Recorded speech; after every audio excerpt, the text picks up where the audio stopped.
What's left for Deion Sanders in Colorado? After losing to West Virginia on Saturday, the Buffaloes are officially out of contention for the bowl games this year. Despite the 29-22 final score, the game was never really in doubt for West Virginia. The Buffs have been one of the worst teams in the Big 12 this year, a team sprinkled with top talent but not enough for any consistency.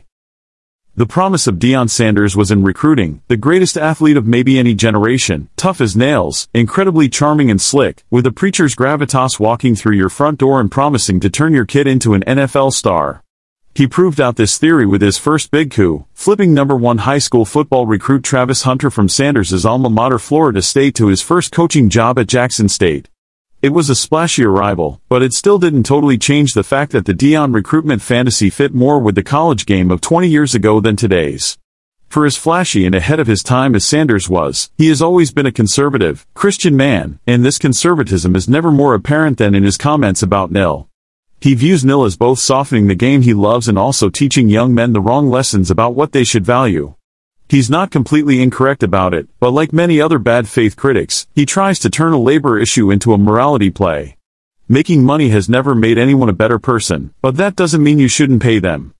Like the programs of other NIL skeptics, Sanders' Colorado is falling behind. It doesn't really matter how cool it is to have Deion in your living room if another school is willing to cut a bigger check. It's impossible to be a top recruiter today without a deep NIL fund. Sanders will still get stars here and there. For instance, he was recently able to nab Julian Lewis, one of the biggest high school QB prospects, which will hopefully improve his offensive woes next year.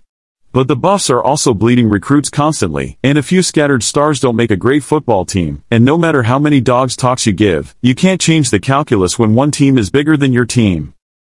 Things have gotten to the point where I wonder if Sanders is even into any of this anymore.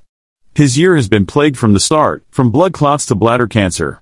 He's gotten increasingly less attention from the media, except whenever he's asked about his son riding the bench in Cleveland. All the showmanship and vitality is slowly draining out. He is once again yelling at his assistant coaches on the sidelines in front of the cameras.